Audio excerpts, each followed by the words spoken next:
Então, sejam bem-vindos à nossa escola de profetas, onde a gente tem aqui como um propósito de desatar nossa vida ministerial, né? A gente tem dando continuidade aqui ao nosso último assunto, onde adentramos mergulhando, né, no assunto dos dons espirituais. Até agora a gente já discutiu em algumas aulas anteriores que os dons ministeriais eles servem para edificação do corpo, os dons espirituais. Você pode elencá-los lá no primeiro livro de Coríntios, capítulo 12. Daí eu recomendo que você não venha para a escola sem um livro para você anotar, um papel para você anotar, claro, um caderno, e também a Bíblia ao seu lado, para que você possa não somente se sentir participante quando você utiliza dois meios de comunicação, e quando você grava, registrando, você experimenta uma forma diferente, além de consolidar o seu entendimento, você dá oportunidade para Deus, quando você lê aquele texto, ministrar o seu coração da segunda forma, de uma forma até mais ampla. Normalmente Deus fala e ele sempre confirma aquilo que ele tem dito para nossas vidas. Eu consigo, então, aqui exibir para vocês a nossa tela, onde a gente vai falar, e eu quero aqui só, se você estiver aí no chat, pode dar um ok, dizendo se estiver tudo sendo visualizado direitinho, e pelo seu chat mesmo, onde você tem uma barrinha para você escrever, caso você queira falar. E logo em seguida a gente abre o espaço para perguntas. Eu quero voltar aqui, primeiramente, só para esclarecimento amplo para as pessoas que não estiveram nas anteriores. Nós lembramos que começamos a falar sobre os dons espirituais e já descobrimos que os dons espirituais eles são divididos em três classes, né? São divididos em três classes, a saber, você vai ver os dons de revelação, né? Há os dons de revelação, que é o dom da palavra de conhecimento, o dom das palavras de sabedoria, e também não somente o dom da palavra de sabedoria, mas como também o dom de discernimento de espíritos. A gente viu também agora, e agora vamos entrar nesse assunto, sobre os dons de poder. Os dons de poder, você vai aprender aqui conosco, que os dons de poder, eles são os dons de operação de maravilhas, os dons de curar, ou melhor, voltando pela linha de 1 Coríntios 12, versículo 9, que são os dons da fé, os dons de operação de maravilhas e os dons de curar, ou dons de operação de maravilhas e dons de curar, né? Repito, são os dons de poder. Então, depois você vai descobrir os dons da palavra, e a gente vai abordar isso logo em seguida. Então, são três classes de dons espirituais. Os dons espirituais, ele normalmente tem um condão de revelar a manifestação do Espírito. Todas as vezes que o Espírito Santo se manifestava, sobretudo no Novo Testamento, e sobretudo também no Antigo Testamento, você via que ele agia sempre com sinais, né? Com operação de maravilhas, com curas. Agora, se você analisar bem, acho que está aí um dos nossos maiores problemas, é justamente que nós, às vezes, achamos que o operar de Deus ele é uma coisa complexa, difícil, que não nos alcança, que isso nunca vai acontecer conosco, que nós não somos essas pessoas que, como eu posso dizer, felizarda. A gente, quando vê um operar de Deus, pensa que a maneira como ele faz exige de nós um nível de perfeição. Olha, amados, o dom para a manifestação da glória de Deus nunca esteve ligado à perfeição humana, né? Vamos ser mais sinceros. Se Deus esperasse a nossa perfeição para nos usar, eu acho que ele nem usaria o jumento, né? Porque se você perguntar que santidade o jumento tinha, que nível de perfeição o jumento tinha, obviamente que ali a gente percebe que Deus ele usa como e quando ele quer. Então, o segredo de ser utilizado por Deus é você entender que a maneira que ele fala, a maneira que ele usa é simples. Vou repetir, a maneira como Deus fala é simples, mas o resultado é glorioso. Então, quando você vê alguém operando um milagre através da manifestação do Espírito Santo, para quem está vendo, aquilo acontecer é algo extraordinário. Quem está recebendo se assusta com a grandeza da maneira como, e assustadora até como Deus se manifesta. Só que a pessoa que é o instrumento de Deus, ela percebe que é uma coisa muito simples. O Deus ele não trabalha com coisas complexas. A simplicidade do Evangelho permite com que a gente saiba que Deus, todas as vezes que Ele quer nos usar, Ele nunca vai exigir nada mais do que nós não tenhamos dentro de nós. Mesmo porque você dá aquilo que você já tem. E os dons espirituais, ele está muito mais ligados a uma percepção espiritual do que Deus está impulsionando você. É tanto que os dons espirituais eles estão muito próximos da emoção. E às vezes, para você decifrar os dons espirituais da nossa vida, você precisa ser usado para entender. Como? Apenas uma aula não vai te habilitar a decifrar o seu dom, mas quando você entende como Deus opera através da sua vida, você então poderá encaixar-se dentro daquele exemplo, dentro daquela circunstância que você viveu na sua vida, com aquele dom espiritual específico. E aí a gente, quando estava falando sobre os dons espirituais, de 1 Coríntios 12, do 8 ao 10, a gente percebeu também e paramos ali no discernimento de espíritos, né? E aí eu quero complementar o último assunto para entrar nos dons de poder como forma de resumo. Se você não acompanhou a nossa aula, ela já está disponível lá no nosso canal do YouTube para que você possa também pegar o fio, né, essa linha de entendimento que nós estamos trafegando aqui. A gente falou que o discernimento de espírito ele não está necessariamente ligado a decifrar demônios somente. Observa que dons discernimento de espíritos, né? A palavra discernimento, ela vem do grego, ele trata de distinguir, né? De você reconhecer, de você ter uma percepção do mundo espiritual. Até mesmo porque o mundo espiritual ele já pré-existe ao mundo natural. A Bíblia diz lá em Hebreus que o mundo espiritual foi feito, né? O mundo natural ele foi feito justamente pelo mundo espiritual, ou seja, antes mesmo de que a natural existisse, o sobrenatural já existia. É tanto que os espíritos, sejam anjos, seja demônios, eles não têm idade, eles não têm certidão de nascimento, por assim dizer. Eles não envelhecem, eles não morrem, né? Do ponto de vista do mundo espiritual, é uma outra realidade. Mas esse mundo espiritual ele é mais real do que o nosso próprio mundo natural. E por conta dessa ausência desse discernimento, desse entendimento, dessa capacidade de compreender, é que o Espírito Santo de Deus nos mostra, nos revela, tanto que seja as coisas, o mundo espiritual, tanto que seja as coisas do Senhor, tanto que seja as coisas demoníacas, né? Um exemplo disso, a gente pode dizer que pessoas que têm uma experiência de ver até mesmo um anjo, né? Eu nunca me esqueço da história de uma... Eu estava até lembrando outros tempos atrás, eu tenho essa insatisfação comigo. Meu Deus, eu já vi tantas experiências de pessoas que já viram anjo, né? Que tem esse discernimento espiritual, sabe? Que é uma coisa que eu gostaria muito de ter. E aí, de repente, né? Um rapaz compartilhou, dizendo que quando ele estava orando com seus joelhos dobrados, alguém, de repente, viu ao lado dele um homem, um branco não, com as roupas brancas reluzindo, brilhando, com seu rosto resplandecendo. Ele, claro, automaticamente se assustou, mas de repente, depois teve o discernimento espiritual que aquilo ali era um anjo de Deus que estava ao redor daquela pessoa que estava orando. Aquilo não deixa de ser um discernimento espiritual. Não é que a pessoa só precisa vir demônio para discernir. O discernimento espiritual faz você entender o mundo espiritual. Aí a gente citou a história de Geazi, quando Eliseu, então, após despedir Naamã, após a cura milagrosa, inclusive a gente vai falar sobre isso, ele volta e diz, olha, ele não aceita nada de doação e de oferta que Naamã propõe.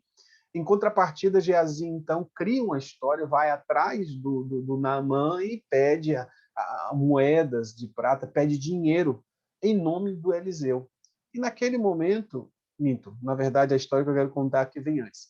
é quando o povo, esse texto aqui de 2 Reis, capítulo 6, versículo 16 a 17, ele conta a história de que quando Geazi, voltando, servo de Eliseu, estava... a cidade estava sitiada, salvo engano, pelos sírios, e, de repente, o rei que estava sitiando Israel, por saber ou achar que estava sendo revelado lá, porque estava alguém conspirando e todas as estratégias que o rei adotava para sitiar Israel era revelado e descobriram que era o profeta Eliseu. Quando, então, descobriram onde é que estava a casa de Eliseu, então sitiaram a cidade. De repente, chega Geazi assustado com aquela situação e disse: ai, meu Deus, carros e cavaleiros, milhares ao redor. Então ele chega e conta para Eliseu. Eliseu, então, ele disse assim: não tenha medo, porque maiores são os que estão conosco do que os que vêm contra nós. De repente ele ora e pede a Deus para que Deus abra a visão espiritual. Então ele contempla ali, quando depois de Eliseu orar, uma visão sobrenatural, ou seja, ele vê milhares e milhares de anjos ao redor, sinalizando o quê? Que o mundo espiritual não só existe, mas maior era aqueles que estavam com eles.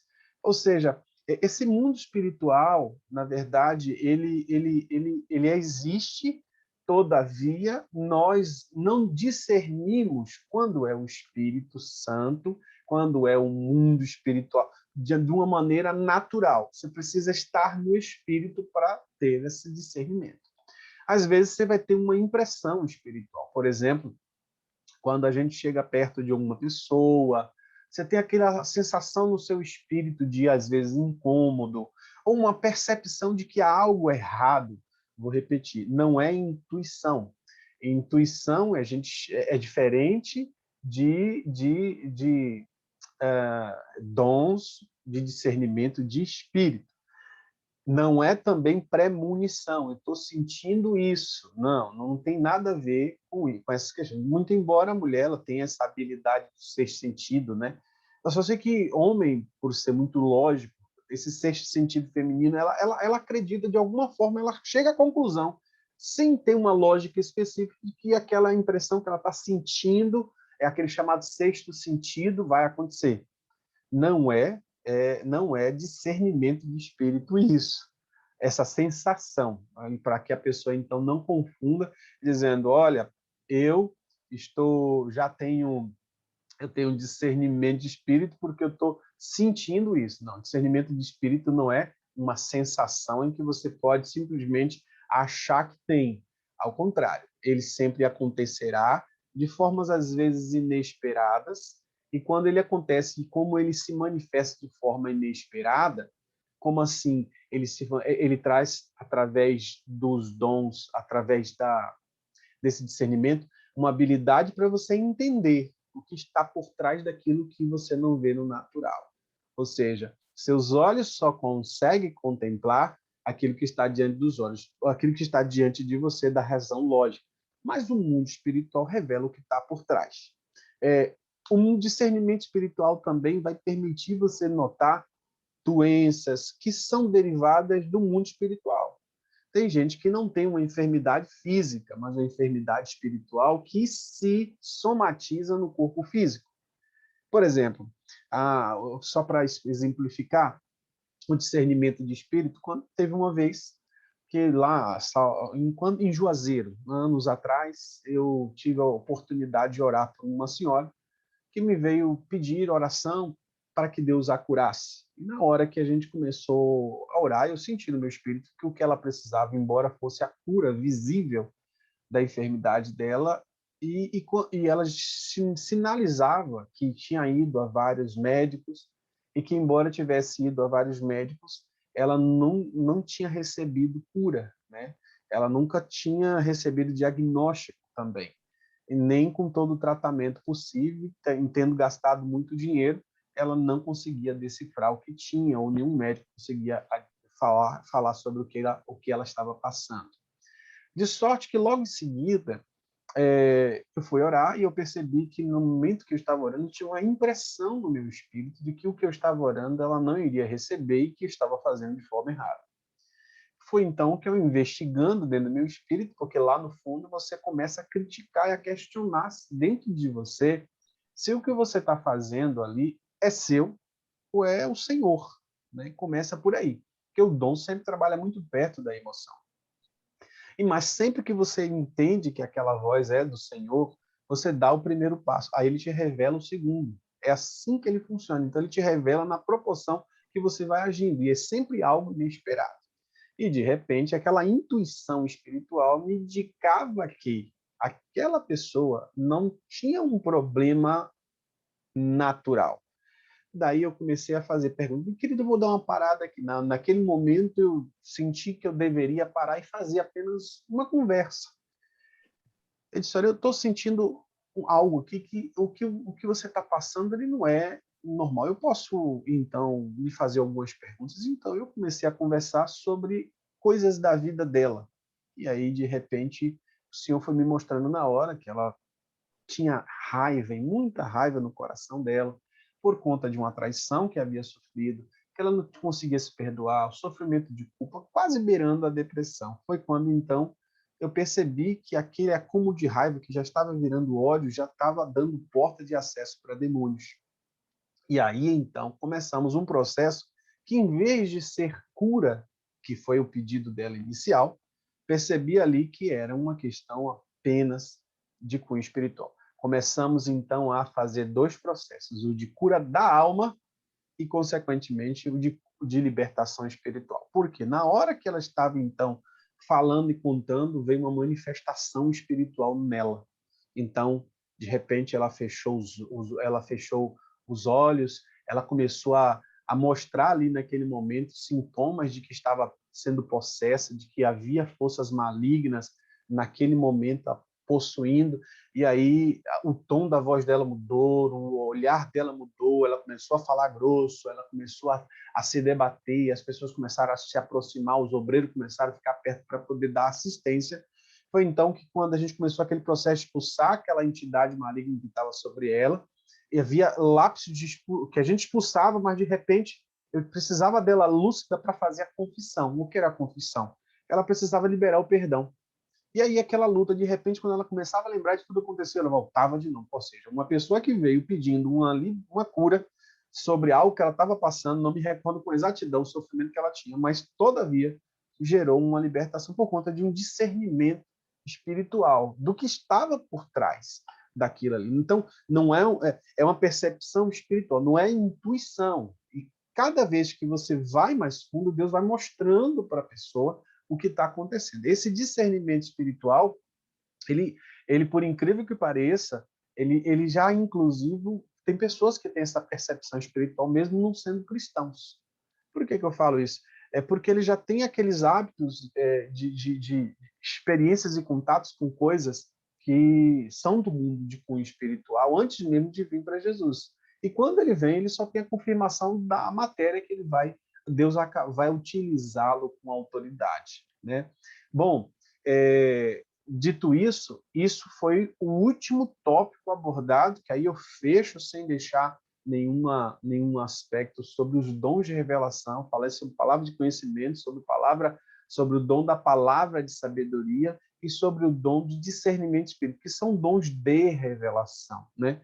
Que eles podem se manifestar por visões, eles podem se manifestar por uma revelação interior, então por fragmentos de conhecimento sobrenatural de algo que Deus está te mostrando que é muito específico, que embora para você não faça nenhum sentido, ele de alguma maneira fará todo sentido para aquela pessoa que estará ouvindo, né? Então, logo em seguida a gente entra aqui, pode acompanhar o slide comigo, com os dons espirituais, com os dons de poder. Bom, dos dons de poder, você vai encontrar ele lá em 2 Coríntios, capítulo 12, como você vê aqui, 1 Coríntios 12, versículo 8, e agora a gente vai entrar nesse assunto. Dando uma pausa aqui para dar continuidade logo em seguida, eu vou fechar o slide, quero agora ouvir vocês, pode abrir o microfone e fazer sua pergunta para a gente poder continuar a aula gravada. Queridos, fique à vontade agora para poder tirar suas dúvidas. Pode abrir seu microfone sobre o aspecto do discernimento espiritual. sobre o aspecto que nós falamos sobre os dons do Espírito, a palavra de sabedoria, da palavra de conhecimento e também do discernimento de espírito, alguém tem alguma dúvida? Alguém quer acrescentar algum exemplo? Quer fazer alguma pergunta? Por favor, fique à vontade, abra seu microfone enquanto a gente está aqui com nossa gravação em pausa. Então, agora, queridos, nós vamos falar sobre o dom da fé. Só voltando lá à nossa apostila, você vai ver 1 Coríntios 12, versículo 8. Eu vou ler também aqui 1 Coríntios 12, versículo 8, rapidinho para vocês, que acho que fica mais fácil porque não tenho ele exposto aqui, mas aí a gente vai compreender melhor. Observa que, porque a um, pelo Espírito, ele é dado a palavra de sabedoria, e a outro pelo mesmo Espírito a palavra de ciência, outro pelo mesmo Espírito. Observa que é sempre os dons espirituais, porque ele é dado pelo Espírito, né? A fé, e outro pelo mesmo Espírito, os dons de quê, gente? Os dons de curar. E aqui está o segredo dos dons de curar. Vamos lá, gente? Deixa eu só fechar aqui os áudios. Tem alguém com áudio aberto? Se tiver, por favor, pode fechar para mim. Pronto. Dons de curar. Observa aqui. Isso quer dizer que são 3 dons de poder, sendo que o primeiro deles é o dom da fé. Preste atenção nisso. O dom da fé, ele é um dom diferente da fé que salva. Exemplo disso, você vai ler lá em 1 Coríntios, capítulo... Deixa eu exibir na tela aqui, 1 Coríntios... Não, Efésios, capítulo 2, você vai ver lá que a Bíblia deixa claro que a fé, que nós somos salvos por meio da fé. Isso não vem de vós, é dom de Deus. Eu quero ler para vocês aqui. Se você estiver com Bíblia aberta, você pode me acompanhar. Atos 2, verso 8. Vamos ler aqui o que a palavra de Deus. Eu não quero perder tempo mostrando aí para vocês, mas eu quero que vocês me acompanhem. De Efésios 2, verso 8, que diz o seguinte, a palavra de Deus, que porque pela graça sois salvos por meio da fé. Essa é a fé salvífica, ou seja, se você não tiver fé, você não pode agradar a Deus. Estão de acordo? Ok. Então, essa fé não é a fé, esse dom da fé não é a fé que salva, porque essa fé que salva todo crente tem que ter. Inclusive, a Bíblia diz que sem fé é impossível agradar a Deus. A Bíblia diz que essa fé também, a fé que salva, é uma fé que pode ser desenvolvida, pode ser acrescentada. Exemplo de uma fé que pode ser acrescentada, todas as vezes que você vê na Bíblia que a fé pode ser acrescentada, a Bíblia diz que os discípulos disseram, olha, que a gente deveria ter fé. Assim como um grão de mostarda, que nós diríamos a este monte, que lança-te ao mar, e esse monte, então, de alguma forma, iria cair ao mar. E que fé é essa? Essa é a fé geral. Não é a fé. A fé que a gente fala aqui, do dom da fé, é diferente dessa fé que salva, tá? Ela complementa a fé que a gente tem. É uma fé especial.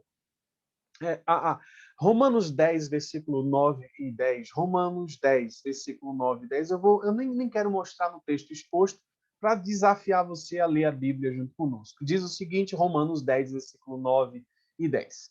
Se com tua boca confessares ao Senhor Jesus e que em teu coração credes que Deus o ressuscitou dos mortos, serás salvo. Visto que com o coração se crê para a justiça e com a boca se faz confissão para a salvação. Então, observa que a fé, ela lhe salva, ela lhe leva a confessar Jesus. Inclusive, em próprio Romanos 10, 17, ele diz assim, de sorte que a fé ela vem pelo ouvir e ouvir da palavra de Deus. Se você quiser, então, ter fé, você deve ouvir a palavra de Deus para desenvolver a sua fé. A Bíblia diz, então, que Jesus um dia foi inquirido pelos discípulos. Quando o Senhor, então, faz algo extraordinário, os discípulos chegam e falam com Jesus, Jesus, acrescenta-nos fé. Porque eles deixaram claro ali, Jesus deixou claro ali que sem fé eles não conseguiriam experimentar algo grandioso de Deus. É tanto que se você ler na Bíblia, você vai ver a história do centurião lá em Mateus capítulo 8. Se você ler a história dele, uma das histórias mais lindas, que Jesus dá um elogio à fé daquele centurião. Ele diz, olha, eu já andei muito aqui em vários lugares, mas no versículo 5 diz que Jesus entra na cidade de Cafarnaum, um centurião, que é um líder de 100 soldados, chega até Jesus e dizendo assim, ó, o meu criado já está paralítico e violentamente ele está atormentado. Jesus fala, eu irei e vou dar a ele saúde. O centurião, então, ele para tudo e diz assim, ó, Senhor, eu não sou digno que o Senhor entre debaixo do meu telhado, mas só basta uma palavra sua e o meu criado vai ficar curado. Aí Jesus, então, ficou maravilhado com aquelas palavras que aquele centurião tinha proferido, que chega a dizer o seguinte, olha, em verdade eu vos digo que nem mesmo em Israel eu encontrei tanta fé. Então você observa Jesus elogiando o aumento dessa fé, mas ainda não é o dom da fé, né? Se você observar também lá em Gálatas 5:22, fala que até os frutos do Espírito nas nossas vidas vem da nossa fé. Olha lá, 5:22 lá de Gálatas e 23, assim, mas o fruto do Espírito é amor, gozo, paz, longanimidade, benignidade, bondade, fé, ou seja, fidelidade, fé, mansidão e temperança. Não é esse ali, não é aquela fé que produz você a fidelidade, que também é esse dom espiritual. A fé geral é aquela que você encontra também lá em Marcos, capítulo 11, versículo 24. Se você estiver anotando Marcos 11, versículo 24, que diz o seguinte, olha, Jesus então com seus discípulos, ele diz, por isso eu lhes digo que o que pedirdes orando, credes e recebereis e tê-lo-eis. Ou seja, ele diz que através da oração tenho que crer que aquilo que eu estou orando deverá acontecer. Também não é essa fé. A fé que faz você acreditar na oração. É natural, é óbvio que você deve acreditar naquilo que você ora, senão a sua fé é em vão. Aquilo que você vive é vão, óbvio. Então, mas não é essa fé. O dom da fé não se vincula a essa fé. Essa fé é a que nós, todo crente, deve ter. Né? Observe lá o que diz em Romanos 12, versículo 3. Romanos 12, sugiro que vocês anotem. Romanos 12, versículo 3 diz, porque pela graça é-me dada, e digo a cada um dentre vós, que não sabia, que não saiba mais do que lhe convém saber, mas que saiba com temperança, conforme a medida da fé que Deus repartiu a cada um de vós. Eu repeti a parte C do versículo. Conforme a medida da fé que Deus repartiu a cada um de vós. Então, existe uma medida de fé para cada crente. Cada pessoa tem a sua própria medida de fé. Claro que a fé que te leva para o céu é aquela fé que você acredita e não somente acredita, como você pratica. Não adianta, então, aquela fé que você apenas acredita sem ter obras, sem ter obediência. Eu creio que Jesus é o meu Senhor. Não. Eu tenho que praticar como ele é Senhor e eu sou servo. Então, eu tenho que obedecer, porque a prova da minha fé é a obediência. Então, se eu tenho fé, obviamente eu obedeço. Se eu tenho fé, eu me arrependo, porque se eu creio, então eu vou me arrepender. Então, todos os sinais e maravilhas que Deus faz é para produzir em você fé. Repito, Deus, ele se alegra com a salvação. A Bíblia diz que ele não veio para os sãos, mas para os doentes. Ou seja, não para os achados, mas para os perdidos. Ele não veio para o santo, ele veio para o pecador. Observe que ele coloca em foco os menos favorecidos. Ele coloca em foco o perdido e não o achado.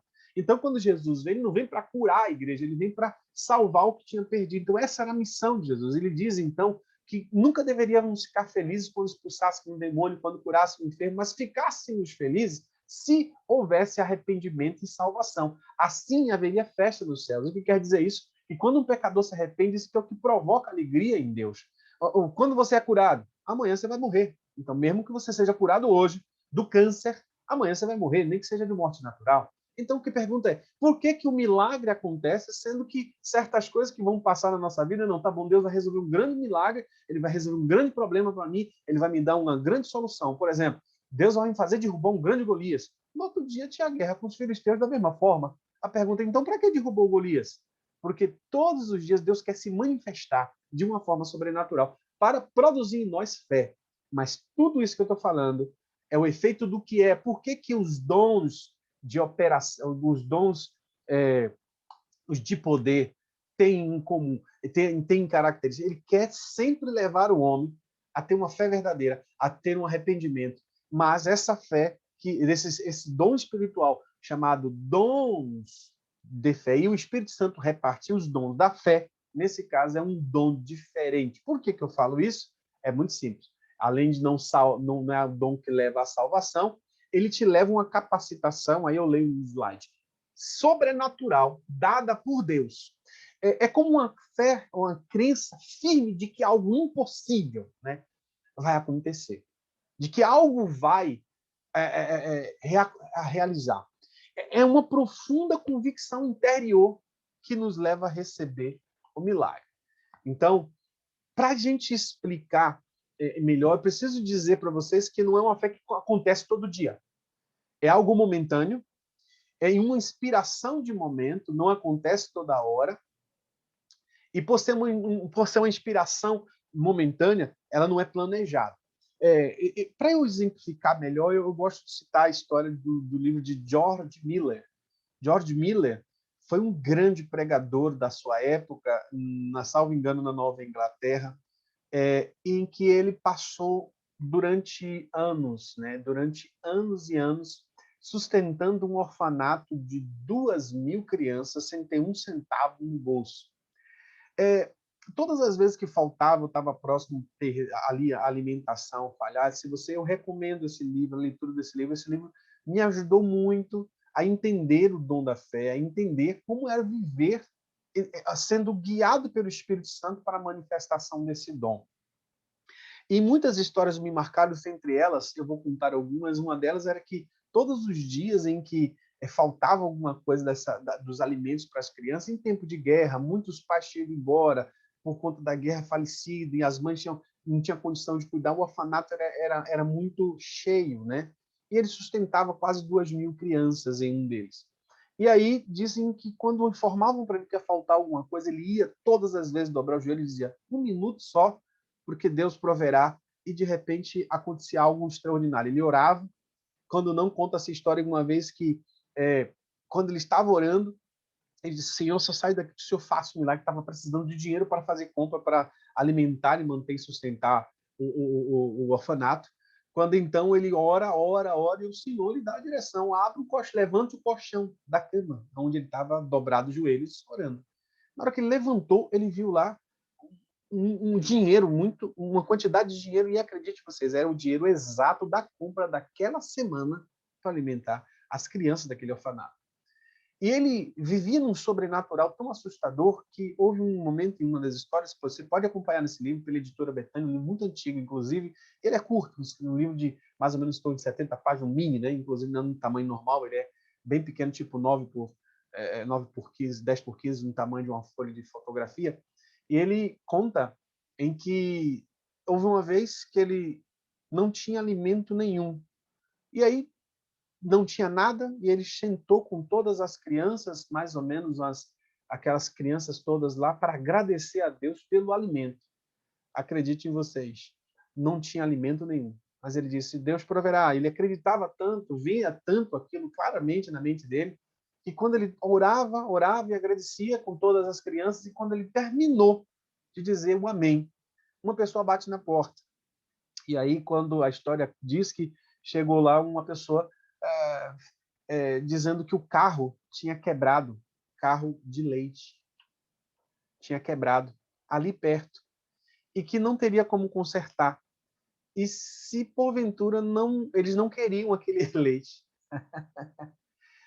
Isso inspirou muito a minha fé à época, porque isso deixou claro para mim que como Deus trabalha. E aí ele sustentou todas aquelas crianças durante anos a fio, vivendo um milagre de cada dia. Houve uma certa ocasião que ele foi pregar, e aí você vai entender o dom da fé. Ele estava num avião, e no avião, ele, como era um avião curto, né, ele percebeu que estava tendo uma dificuldade, que eles teriam que parar por conta das circunstâncias em que eles estavam, de muita turbulência, muita tempestade. Só que ele tinha que estar em determinado lugar, em determinado horário, que se porventura ele tivesse que parar forçadamente, eles não iriam chegar no horário, não conseguiria pregar naquela cidade que ele tinha sido chamado e convidado para poder ir. Quando então ele chega, sempre pergunta à aeromoça o que estava acontecendo, pergunta ao pessoal lá da tripulação o que estava acontecendo. Quando ele chega de maneira assim, contaram que essa turbulência era por conta de uma tempestade que viria e que parece que talvez até os aeroportos iriam fechar. Aí ele olhou e bateu no ombro do capitão, de um dos tripulantes, organizadores da tripulação, E você fique tranquilo, em 5 minutos aí a gente vai ver um sol brilhando muito forte e vamos chegar direitinho no destino. E aí ele, sabe aquela cara de paisagem que a pessoa olha e diz assim, deve ter ficado doido. Quem é ele para falar isso? E 5 minutos depois, ele sentado na cadeira, todo mundo ficou assustado, quer dizer, todo mundo da tripulação ficou assustado, porque depois daquela densa nuvem, acreditem vocês, a história conta que parece que todas aquelas nuvens todas grandes, elas começaram a se dissipar. Isso é dom da fé. E ele chegou no seu destino, não só chegou no seu destino, como todo mundo ficou atônito e assustado como foi que aquilo aconteceu. Né? Então, um dos maiores exemplos que eu tenho aqui da história Audierna, que seria de George Miller, para exemplificar.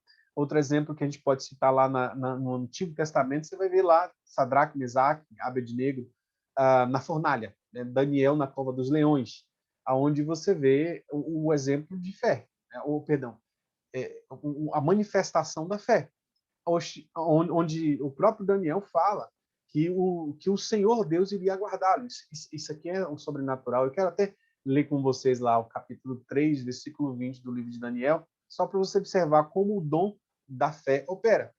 E ordenou os homens, o versículo 20 do capítulo 3 de Daniel, e ordenou os homens mais fortes que estavam em seu exército que se afastassem a Mesaque, Sadraque e Abednego para lançarem no forno de fogo ardente. Então, aqueles homens foram atados com as suas capas, e os seus calções e os seus chapéus, e suas vestes foram lançados dentro do forno de fogo ardente. E porque a palavra do rei porque a palavra do rei apertava e o forno estava sobremaneira quente, a chama do fogo matou aqueles homens que levaram Abde-Sadraque, Mesaque e Abednego. E esses 3 homens, Sadraque, Mesaque e Abednego, caíram matados dentro da fornalha de fogo ardente. Se você ler o 24, diz que o Nabucodonosor se espantou, se levantou depressa, falou e disse aos seus capitães: não lancemos nós 3 homens dentro daquele fogo? E responderam e disseram ao rei: é verdade, ó rei. Respondeu e disse: eu, porém, vejo 4 homens soltos ainda passeando dentro do fogo, e não há nada de lesão neles, e o aspecto do quarto é semelhante a um filho dos deuses. Olha, engraçado que quando Nabucodonosor ele fica sabendo do que está acontecendo, ele foi lá e prendeu, né? Mas só que antes de prendê-lo, o Nabucodonosor tinha forçado eles salvo engano, a fazerem algo que era contrário à vontade de Deus. E aí, o versículo 17 diz que ele fala: eis que o nosso Deus, a quem nós servimos, e ele que nos pode nos livrar. Ele livrará do forno de fogo. Observa que a fala dele foi uma fala de fé. Ele disse: olha, quem pode nos livrar é Deus, e ele nos livrará. Isso é dom da fé. Ele já viu, ele cria naquele impossível, ele disse antes para Nabucodonosor o que iria acontecer. Isso é dom da fé. Dito isso,